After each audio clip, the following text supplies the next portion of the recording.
Hello, guys, and welcome to my crack book. I'm a little bit quiet today because the boys are still asleep in the living room, and I've just got a curtain between the two of us. And I can't really move in the kitchen either because I'm still picking up my city Wi-Fi, and it will only let me get it in certain spots. But I'm not on my phone, so you should be able to hear me. My phone is down again. I dropped it yesterday in Asda after a little bit of a stand down over 4 packs of nappies when I actually really needed 6, but chose to actually leave them there for somebody else because there was only probably another 7 or 8 packets, and thought that, next week it'd be all right anyway, and I'll deal with that when it comes. But I've just been listening to one of my friends one of my crackbook friends who's a personal trainer and in the Robbins world, and I'm loving the messages that the coaches are delivering through this time. I'm loving the energy that is coming between people who don't fear death. I'm very aware that my EDS is moving my teeth as well, but shit happens, doesn't it? It's just part and parcel of the process. But anyway, welcome to those who are already in isolation. Hey, how you doing? How many flips of a 2p coin can you do? How many backflips on your bed can you now do? And how much gazing have you done out the window, realizing, do we really need to do this right now? I'm not a health expert by any means when it comes to, viruses and things like that to this level and degree within a pandemic. But I do know that obviously the statistics aren't really that much different to the common cold and flu. But I do believe there was 500 deaths in 24 hours in Italy, according to some of the media. But please be careful with things that are on social media, because people are going to share pictures with no link to, the resource from where it came from. And it could be an old picture of something used for something else. People are sharing things of old army tanks from another time and in another country that has no relation to us in here in Great Britain. Great Britain are in a different time and space to everything else that's going on. People in Great Britain are used to watching the EU. We're used to watching how things are affected. We're not being governed at this time by United Nations, EU, or anything. We are, as a British Prime Minister, he is taking advice, obviously, from the United World Health Organization, and that's the people that obviously we're looking upon. But we all know that in any crisis, people are very reactive, and especially when they're not au fait with the situation that they've been in. I know this when in the situation with Aaron Faith, it was a situation that I had feared, but it was a situation that I found myself in and was reactive.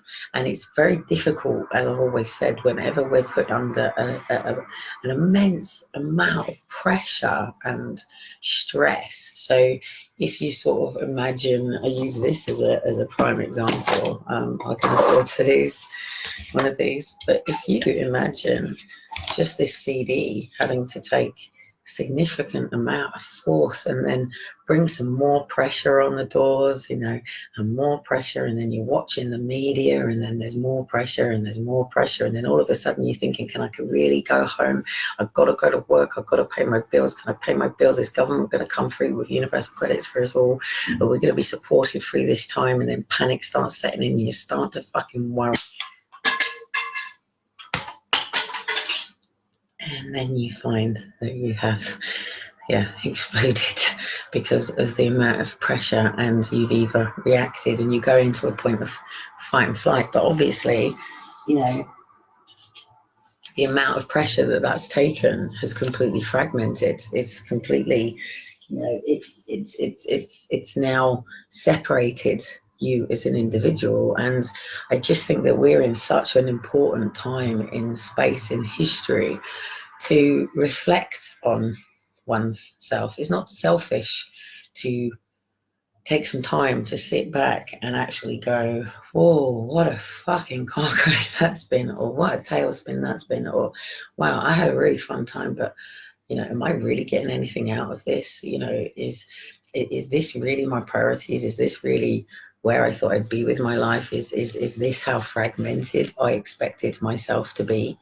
And I think in times of crisis like this, and I've been involved in lots of crises, because every Christmas is a fucking crisis for the people on the streets. And at time of Christmas, actually, for people on the streets, it's a time of blessings. It's time that people actually give a shit for once, because they think they might get something out of it if they happen to take the time to bend down and give a little bit of change to somebody, or a blanket that's going to freeze them. And people are worrying about toilet roll. And one of the things that's been quite interesting these last 7 years is I don't always have toilet roll, and it's a bit of a luxury to have toilet roll, especially in this situation I'm in now.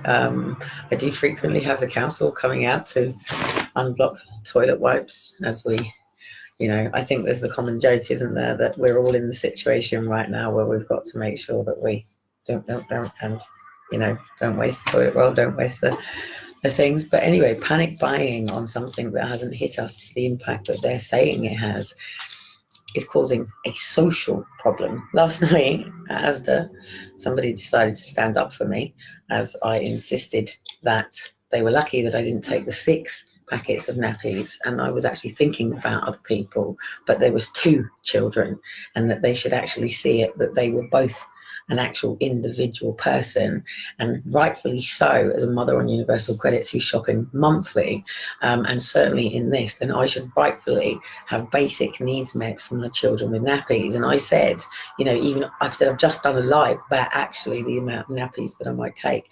And at the end of the day, funny enough, Elijah then decided to close the gate in between, which is quite funny because somebody started getting a bit irate, didn't they? And then somebody stood up and started defending me, and then it ended up with the whole sort of shop sort of stopped. And obviously security was called, but security was quite cool. No police, no dramas. I know I did walk away with the amount of nappies that I needed, not the 6.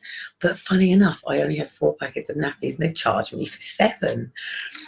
But as I said to everybody in there, is don't let them do this to us. Don't let us do this. Just let's just take this a minute and a second and a day at a time, because we're actually in an amazing place ever. When Aaron and Faith were taken, it was one of the hardest times of my life, but it was also one of the greatest, because for the first time in a long time, this sounds very, very selfish, but for the first time in a long time, I had to think about me. And I'd been a mum since I was 17. I'll always be a mum since I was 17, 18. And obviously I've sacrificed my life for my children. But after Aaron and Faith were taken, I was having, even though they were at the forefront of everything, I was waking up in the morning without having to pack a nappy bag or a baby bag or think about getting the kids ready. I was able to just keep whatever it was that I was asleep on at that particular point. I've actually sort of got dressed a little bit today, guys, feeling a bit frumpy mumpy.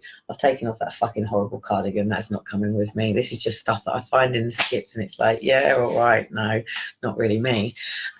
And one of the things a homeless guy said to me, and he's right, he said, one of the problems of being on the street is you lose your identity, because you have to take what people give you, even if you don't like it. And it's really rude not to, but it's better to have. He said people look at these Nike trainers that he was wearing, and he was like, but I would never wear Nike trainers in my normal life. And it's like, I think even if we actually just take advantage of this situation a little bit and just stick a note up on our door and go, whatever fuck's going on right now, as a family, we're choosing to self-isolate for a bit, and actually we've got the chessboard. Let's have another fucking Christmas, guys, because I guarantee there's still turkeys and there's still duck and there's still all of these things that people wouldn't usually buy. So why don't we all just, at the end of the day, my theory is, I'm not abandoning Elijah and Shiloh, am I? So me self-isolating is absolutely fucking ridiculous, because I'm not going to isolate myself from Elijah and Shiloh. I'm not going to tell Elijah and Shiloh that they have to be so much distance and we can't communicate, I can't cuddle and all of this. That's fucking bollocks. What I'm going to do is I'm going to concave us in all of this during this time, and hopefully I'm going to find a chessboard. I've got to get my phone fixed. I'm sort of prepared in terms of my coffee machine is ready, which obviously I found. Plenty of grapefruit during this. Make sure you have at least one grapefruit a day, and some mangoes and some bananas and stuff for the kids to just be making into smoothies and pears and things like that. I've got plenty of garlic. Garlic is pretty much a daily requirement for people. Some chilies, avocado, plenty ginger. So the ginger is ready with the, where's my honey? Is my honey in the cupboard? Oh, where's my honey? I might have even put it in the bloody fridge. I would like to see my fridge. So basically, obviously it's not greedy, but plenty of greens, so spinach, plenty of leaves, plenty of carrots, obviously not plenty. Obviously if you're showing signs of colds, then eat as many spring onions as you can. Got berries, things like that. Got some greens ready. Oh yeah, and honey. The only thing I haven't got at the moment is lemon. I got some milk, and the other thing is obviously my aloe vera king is ready, which actually I'm going to have now because I really need that pep. And I've got my aloe vera main juice behind here. Peppers, normal things, and plenty of orange juice. And then to be sort of adding into things, I've got some spirulina powder, and if I do get hit with it, obviously some wheatgrass and really good was obviously cider vinegar, and yeah. Oh, and the other thing is turmeric and sea salts. So yeah, I'm basically spending this sort of week. So it's been absolutely lovely this morning. We have just absolutely chilled with no pressure. We've not been panicking about getting into the courts or anything because it's all going to get completely shut down. And the only orders that are going to probably go through the courts is martial law and the deliverance of enforcement of those that won't really do.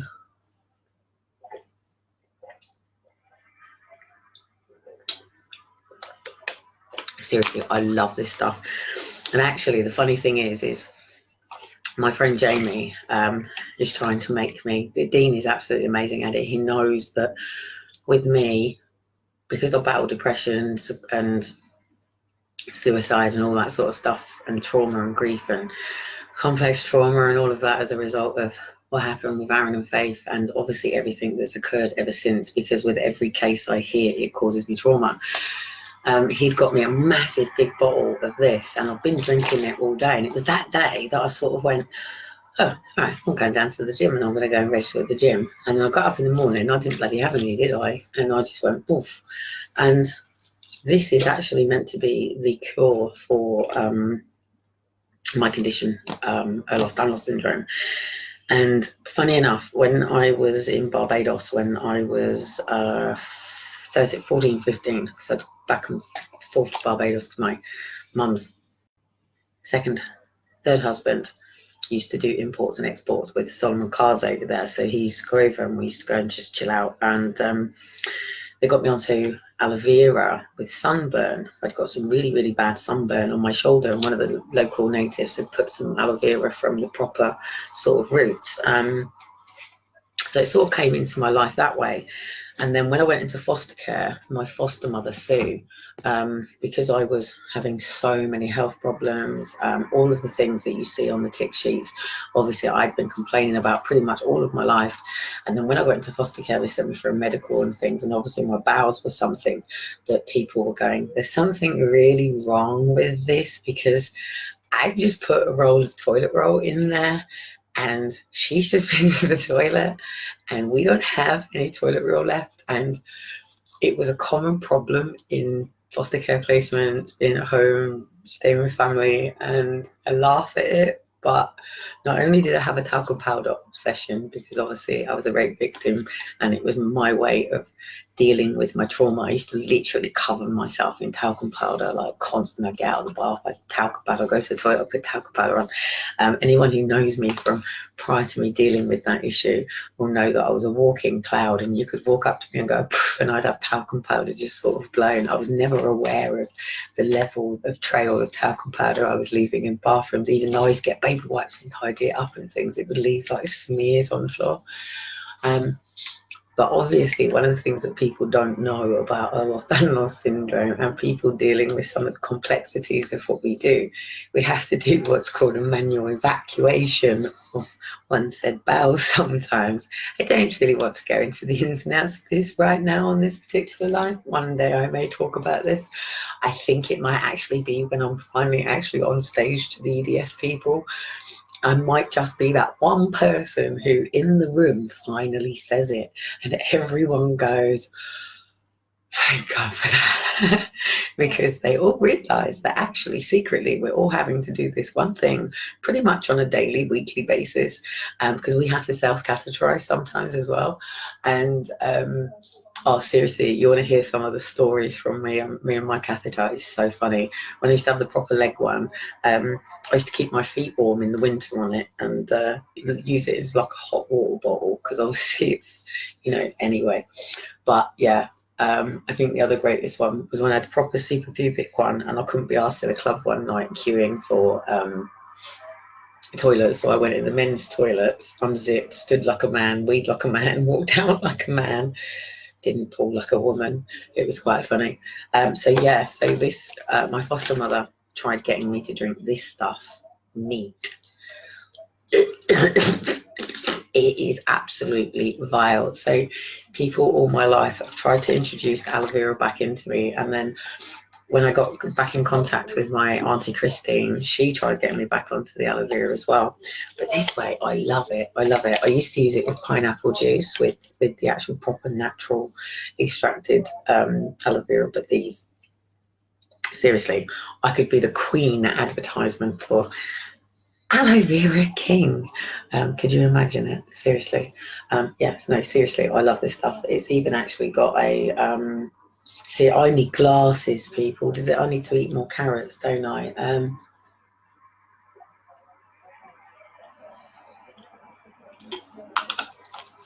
Seriously, I should make sure the adverts for it are not. No, men don't get any ideas. So anyway, on note of men, I don't know what Dean's doing. He was on his way back, and then all of a sudden this has sort of kicked off. And I'm assuming all the Black Bloc have gone and met, and all the other people have gone and met, and all the graffiti artists have decided to come together, and all the festival people have decided to come together, and all the exile people have started to come together, and the Yellow Jacket people have started to come together. And if people aren't coming on together online, then obviously online. I am not going to say that people should not self-isolate, because I understand how a virus moves. I do believe, but I'm not 100% sure whether they're saying that this is airborne, but the rate that it is moving, then I would assume, but don't make an ass out of assumptions, that it would be an airborne one. Do the masks work 100%? No, they're like a condom. It's like the pill. We don't know what the Marina Coil version of this is. That's probably the best version for protecting against pregnancy. But I believe the mask is like a condom. Obviously if it tears, if it splits, if it's a weak one, I think they're like 80% chance. So obviously not as safe as a condom, but the mask, I would personally, and I'm coming from a point of view of obviously being married previously, somebody worked in the operating theatre, and I haven't had a look yet on his crack book. I haven't stalked him yet to see what movement he's sort of making in this. And because both of my ex-husbands are ex-army, I'm assuming they will get called in at some point if they're going to need the extent. I think they've panicked too much, and the fact that China have already said that they have contained it in China, and that's been going on 3 months now, so we're in March, aren't we? So January. But don't forget, here in the UK, in Wales, just before New Year, there was a whole flock of black birds that just dropped from the fucking sky. And if you have been watching any of the anonymous videos that have been basically putting together compilations of everything that's been going on worldwide, not just in your own back garden. The problem is people are so narrow-minded. They can only see as far as their end of their nose. They can only see as far as their lives and their families. And it takes a really, I don't know, sometimes maybe it might just be somebody's position to have a look at the bigger picture, and everybody is part of the puzzle. I'll even use this as an example. Hang on 2 seconds. I have right now all over my floor 1,000 puzzle pieces, and they paint a picture.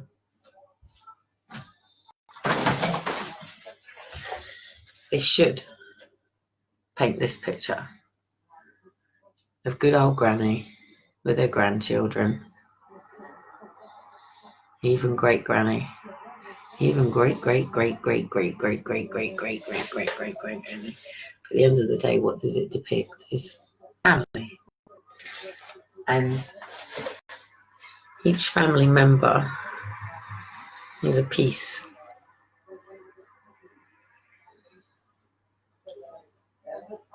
of their own bloodline and of their own family dynamics. The problem with family is nobody is ever really taught how to deal with conflict, and we hurt each other, we hurt the ones that are closest to us, we say things that are sometimes stupid, or we really do mean, and people don't know how to take it. And not many families ever take the time to come together over tea and sit down and go, you're an absolute fucking cunt, and you really do my nut in when you sit there grinding your fucking teeth, and when I make a coffee you always leave your fucking shit on the side. Do you know what I mean? And then you pass this food and go, do you know what, when you go in that fucking bathroom and you leave that fucking talc, you know, and just get it in, and then someone goes, jump, right, okay, now bang, okay, what does everybody want to achieve this week? And you know, we got enough battles out there, do you know what I mean? And I just think, my theory is, if one of my kids gets this virus and it's a killer virus in the way that it is, then mama's going to hug him until eventually he passes through, and mama's going to hug him and fill him up with aloe vera juice and lemons and down the fucking honey, and I'm already preparing them. But we should already be prepared for health, do you know what I mean? We don't take health seriously. We don't take our physical bodies seriously. We don't take this one life seriously. We don't think about our lives enough. We don't think about why maybe we are actually here. Well, we're here for an alarm clock to go off at, 7 o'clock in the morning, for us to go and put the coffee thing on, to pack our kids off in our packed lunches and drop them off at school, and trundle off to work with nice little briefcases and sit down in an office and go and gather all the data and all the statistics. Yes, this is important. Somebody in the Mormon church came up with a concept to gather everybody's birth certificates and everybody's death certificates and gather the whole family tree within this. And somebody from, say, family and ancestry and all these things decided to do this. And this is really important, because where we come from and our roots is part of history, it's part of the future, and it's part of now. And I think what makes right now great is, soon you're not going to be able to plan tomorrow as much as you thought you could. Those appointments and those things that you were looking forward to summer are starting to not happen. And then sales that aren't going to happen, and Easter now, are you going to be able to go to the shop and get your Easter lamb and sit down with your family? And actually, deaths are actually happening in this. And is it going to be your nan? Is it going to be your mum? Is it going to be your brother, sister, uncle, aunt, your son or daughter? And it's not to be scared of that, because at the end of the day, we all die. Dan said on his live earlier on, you know, it's not a one-way ticket. It's not a one-way ticket here on earth. And I'll extend on something that he said that just hit home to me, that it's not a one-way ticket. We weren't born onto this planet to stay. We weren't born onto this planet to go, we're never going to leave. We weren't born on this planet to pay for a mortgage to 25 years, to live in that home, to be born to a local hospital, to go to your local shops and hopefully they are local shops. Hopefully you are going to your local butchers and your local veg people, and not necessarily to the big corporate people who are actually getting absolutely raped and pillaged for tax and VAT. But, you know, hopefully these people are working really hard right now, because we as a nation, we as human beings, we as human doings, human, we be, but we do, and what we do is impacting this earth, it's impacting people, it's impacting society, it's impacting Mother Nature, it's leaving what they call your carbon footprint. It's leaving your footprint, it's leaving your presence, your energy, what you do, how you spend your time, what words you speak, what you, I don't know, just anything and everything, really. This is a time of reflection for me. I always reflect. I love to change and grow. I love to be the best version of myself. I don't like the fact that I'm going through trauma. I don't like the fact that I have these battles. I don't like the fact that I have to deal with it. But I love the fact that it pushes me closer and more to do the things that I love without worrying about what people think, or worrying about that A grade or that B grade or that C or that complete and utter failure that somebody might sit there and say that something that I drew in 5 minutes is, you know, really shit, or something that I painted over 4 or 5 days is absolutely wank, you know, or just because somebody says it's really good and it's amazing, that shouldn't change how it made me feel as I was doing it. And as a child, that was one of my biggest problems. If somebody said that I shouldn't like something, I shouldn't do something, it questioned and wavered and doubted me. This is where they call people like me narcissists, because our identity has been stripped and changed through childhood trauma, because I have been somebody who's been subjected to rape, and also gang rape, as it's called. It's rape, and it's what's the word it's called? Oh fucking hell, it's called graping. So you've got rape and graping, that's what we call it in this world. So rape basically means you were raped by one person, and graping basically to us, it means that you were raped by multiple amount of people at the sort of same time. So a bunch of grapes being raped. Come on, you gotta laugh about these things. They might have got my body, but they never got my soul, and they never will. And even now, what are you going to do? Sit in your homes quivering, guys, worrying about a virus you can't see? It's not like a mosquito that you're going to be able to twat it in the corner and go, fuck off away from me. Is it going to get you? It's going to get you. There's nothing you can do about it. All you can do is prepare your body to be the best version of you, to make sure that the water that you're drinking is the best quality water that you can put into your body, and really actually do your research. Watch some videos about how they test bottled water and have a look at it and see what is actually in it, and understand why the fuck would they even do some of this? Why would they poison the water in such a way? That's another story another time, but do your own research and think about things. You know, this ain't a really great grapefruit, you know, it's from Asda, for fuck's sake. It's probably traveled from goodness knows where. I want to pick it from a tree. I want to pick my fruits from my own orchard, and you know, I'll always be that way. But yeah, you know, this should really be a time out for us, and I think that's what we should call it. It should be healing for the world. Do you know what I mean? Health shouldn't be going, oh, there's no cure and there's nothing we can do about it. We've just got to, you know, deal with it when it all goes wrong. So Kelly goes to the doctors and she's got Ehlers-Danlos syndrome, and there's no cure and there's nothing we can do about it. We've just got to make sure that when she turns the corner, she's got to come in, that, you know, we can try and patch her up in some way. And that's the sort of message that health people are delivering at the moment, that they're even actually shutting down people like us that are telling you to basically take collodial or something silver. So basically it's a silver thing. They're telling you, no, don't go with this. At the end of the day, it's like saving the planet, okay? What if you just get really healthy anyway and you just feel better anyway and you look better anyway and your complexion looks amazing just because you chose to, you know, change how you drink your water and your fruit and your veg? And what if you could just shed the pain, you know, the bubbles of fat off and the Michelin man that you were at the beginning of this, and because you've decided to go, no, I'm not putting the sweets in this house, I am leaving them on the shelf, this is the thing that I am going to leave on the shelf.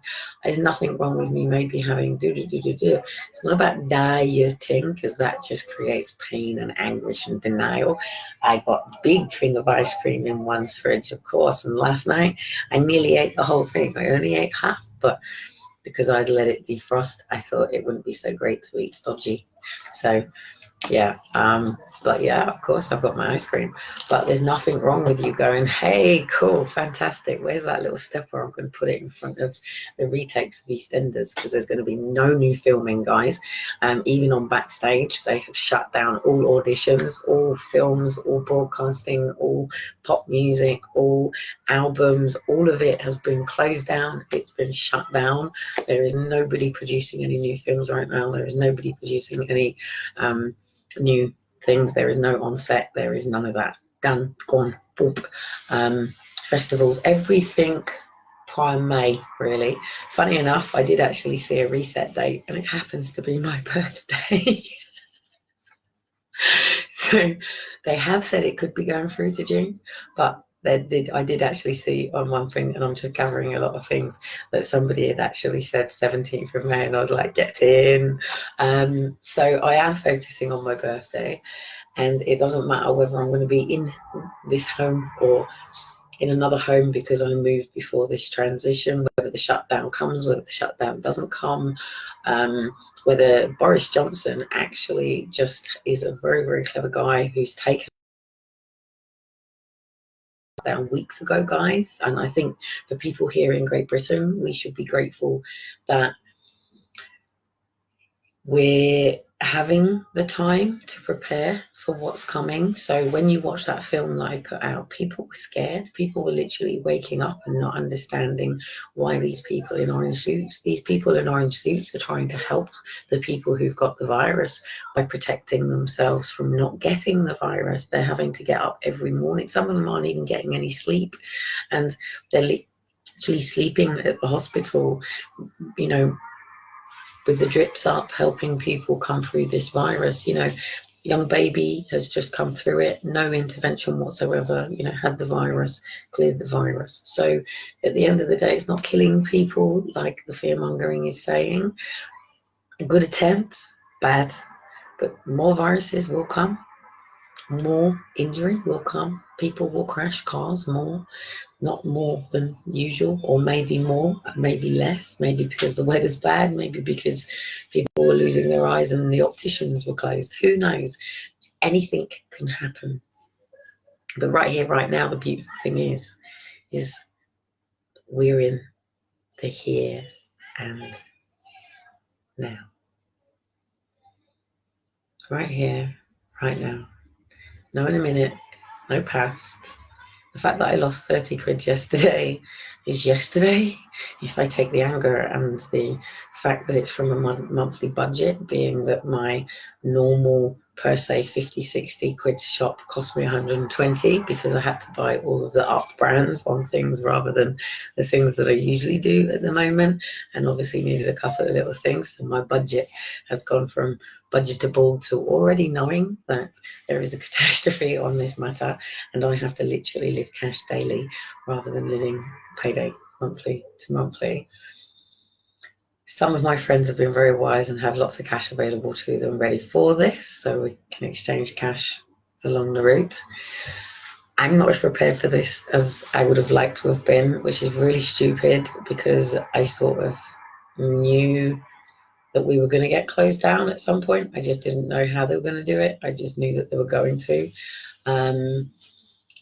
And obviously we've got G5 coming in, and they basically need to clear all of the ways, all the roads, all the paths to basically get this whole new system all into the world as quick as possible. So I'm assuming that when this shutdown comes in, might get some interference with some internet, might get some interference with sort of some bits, and just to chill out, don't really worry about the alien mafia that you see walking around in big spacesuits, and just sort of play chess, get some board games, learn the piano, learn the violin, maybe pop down to the shop and pick up an instrument that you've never done before and try and master it by the end of this, or, you know, write a book in this time, paint a picture in this time, maybe redecorate your house, go down to, you know, I don't think many people are thinking about going and getting some paint and some decorating stuff. So, you know, maybe think about doing that. I don't know what the window deal is going to be, whether we're sealing windows or not. I don't know whether it's going to sweep us. I don't know if it's not. I just think that we should take advantage of this and just treat it as a holiday, well worth rest, some time to heal, to eat some really good food. Hopefully lots of farms are prepared. Don't look in the same place that you used to, because it might not be there when you come out your shell.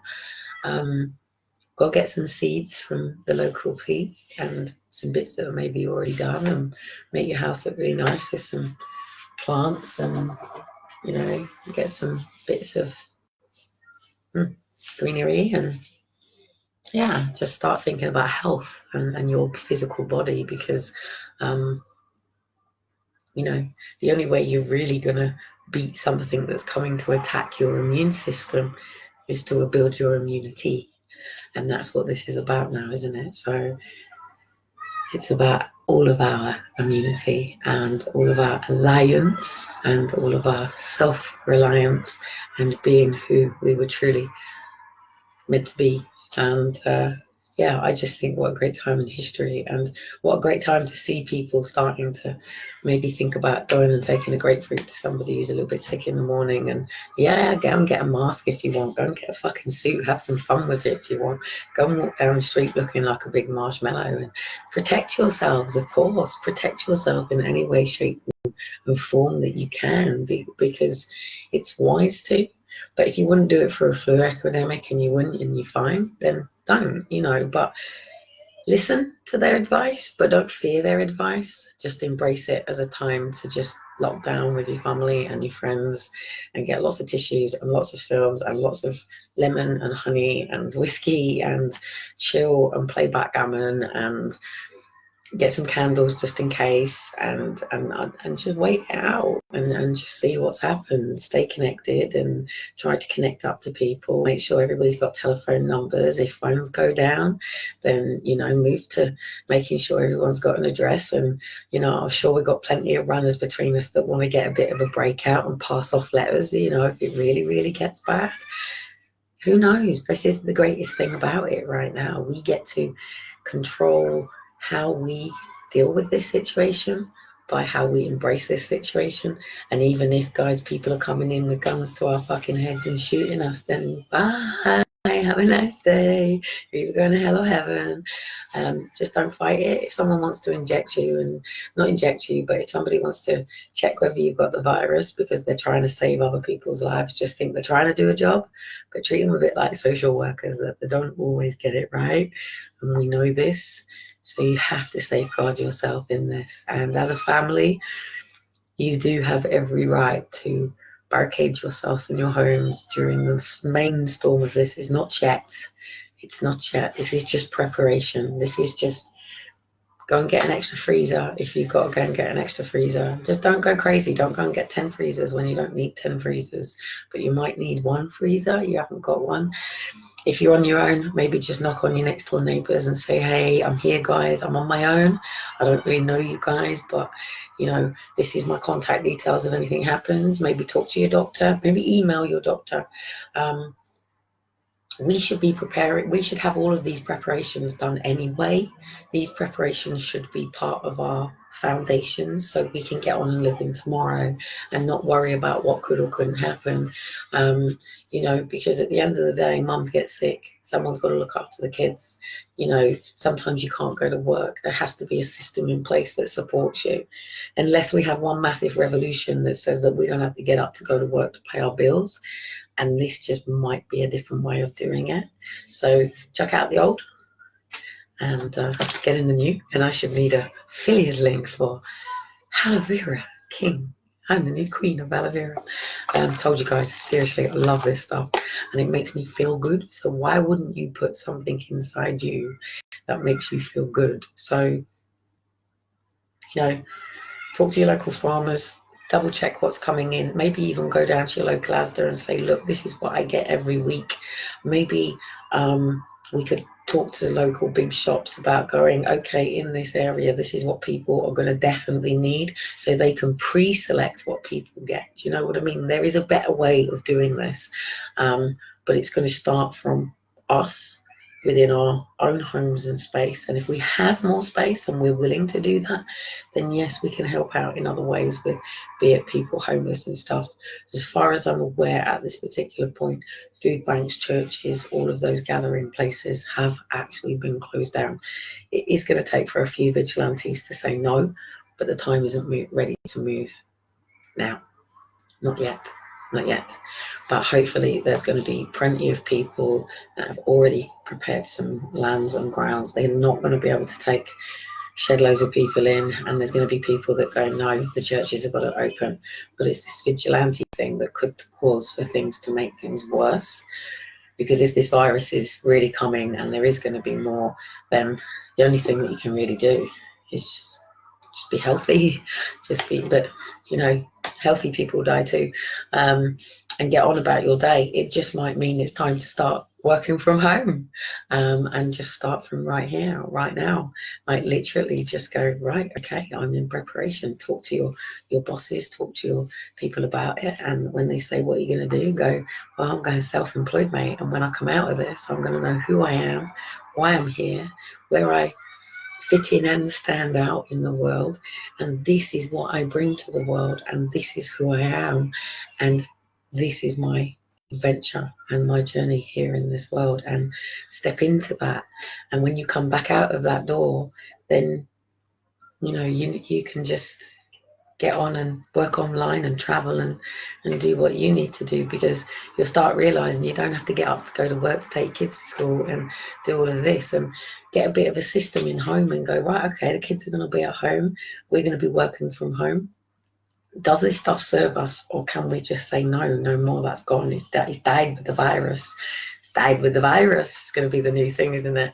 Like diamonds, hang on, died with the virus, it went with the virus, in with the new and out with the old.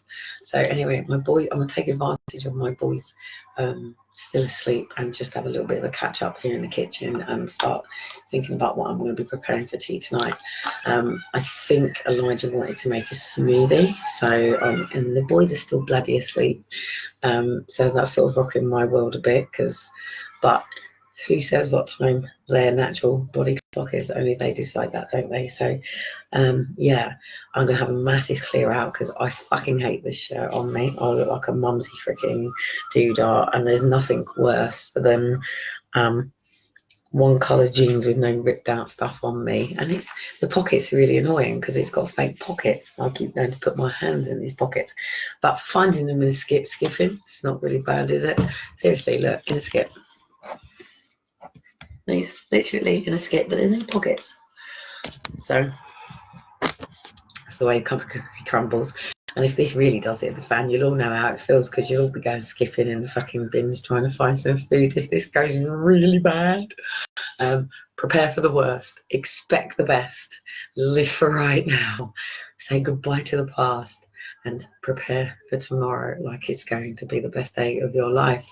And have some space right now and go, okay, Kelly's birthday on the 17th of May. All right, what's she going to do? I don't know. Maybe put it in your diary.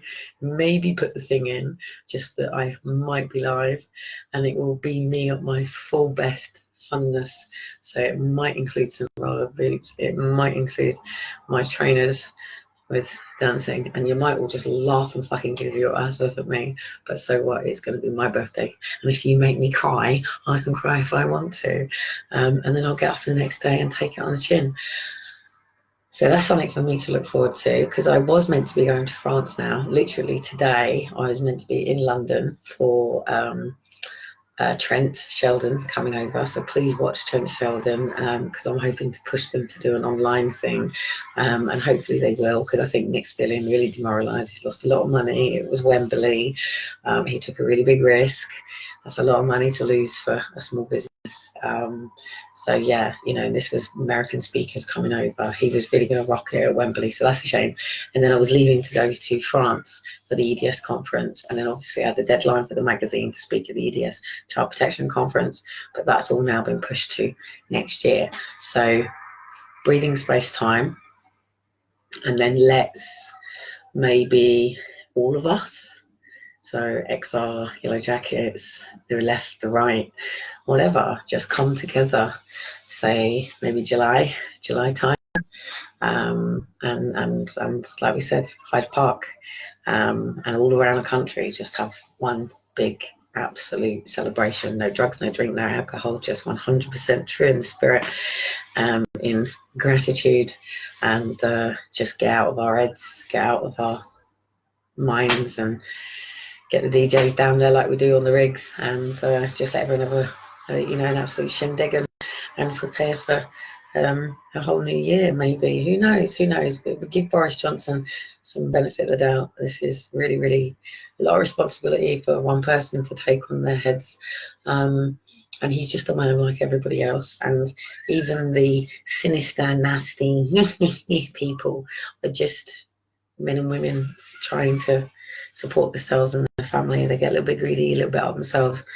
And I think a lot of people are going to go through a revolution with oneself during this time. A lot of people, I think the greatest thing out of this is a lot of people are going to face death. And that means not are they actually going to face death, but they're going to face their fear of death and realize that actually what is paralyzing them right now is the reality that actually they're not living their lives to their full potential, and they could die without achieving anything that they really wanted to do. And that's a really, really hard pill for people to swallow. But the great thing is, guys, it is just fear mongering. It isn't going to be this absolute diabolical thing that goes on if we take control of ourselves. It's only if we allow for the pandemic to panic us, and for the politicians to make this into something that we all toe the line and follow in order. If we actually go, well, look, yeah, we agree with you, mate. So, but this is the way that we're doing it. We got our suits, we got our stuff. Between the communities, we've sort of spoke to Asda and gone, look, you know, and Tesco's and stuff. And between the business managers, they're going to distribute it literally on Sunday nights. It's going to go, so we're fine. It's not a problem. Those with money, and then between the communities and the food bank's going to help everybody else, because you can do that. So MPs, get off your fucking arses and actually call your communities together right now. And even if it's just online, you know, even if you're just broadcasting to people online for this particular point, or go down the other route where you go, right, actually we're going to have calls of people that do want to come together and do want to deal with this, and they don't want to isolate, and that's the decision that they've made. So give them the space to do that. Just like people that don't want to be in homes and do want to travel, give them the space to do that.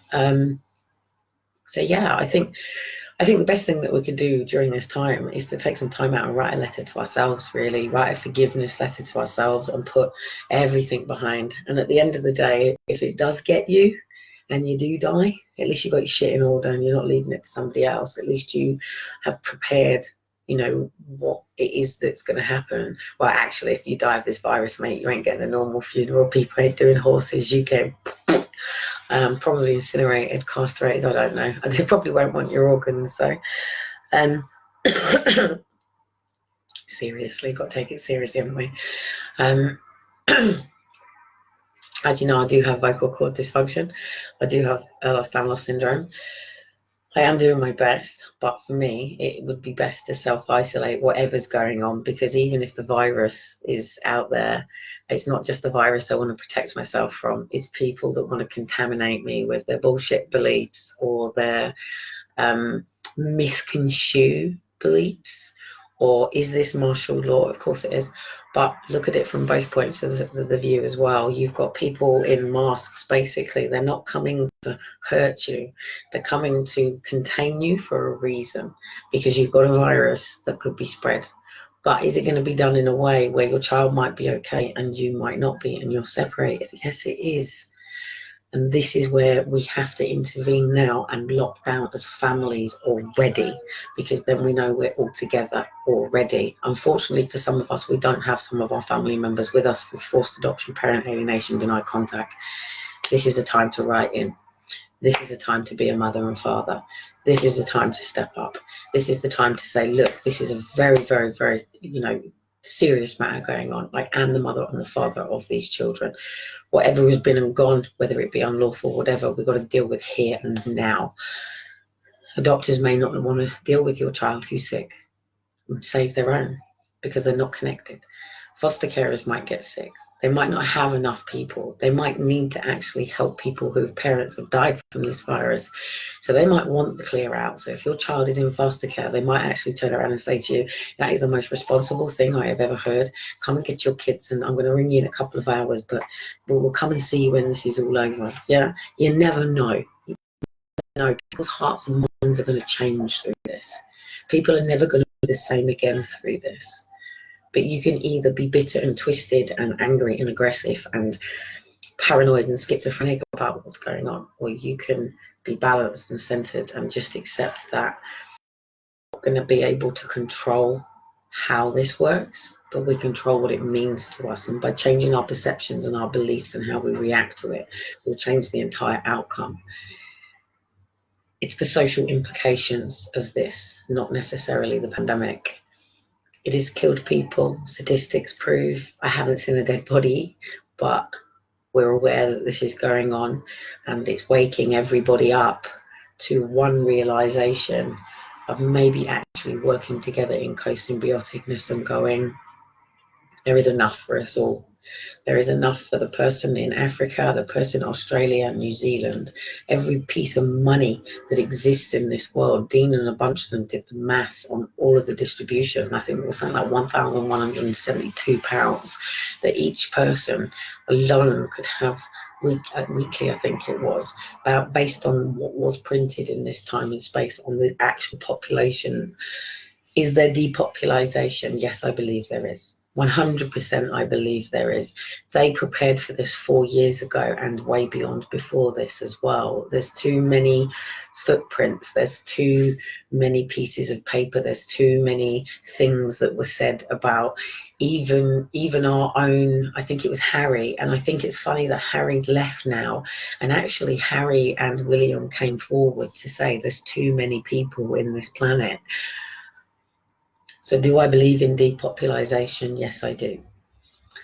Do I believe that this could be a genuine man-made virus? Yes, I do. Do I believe that it could have recounted in nature through some form of whatever? Yes, it could have done. We don't know, but we do know we're dealing with something. So yes, get your bleach, clean your home. Why not? You've got time to do it now. Get your paperwork sorted, get your bits done. And if they do come and get you, just make sure you let us all know, go live if you can. If you get sick, share it with people. But, don't just sit there going, oh, woe, pity me, I'm coughing and I'm really bad. Go, fuck it, I'm coughing, mate, and I'm going to breathe and I'm going to come through this and I'm going to exist through this and I'm going to be really, really healthy. I'm going to run up and down my steps every fucking day if I have to, and I'm going to beat this.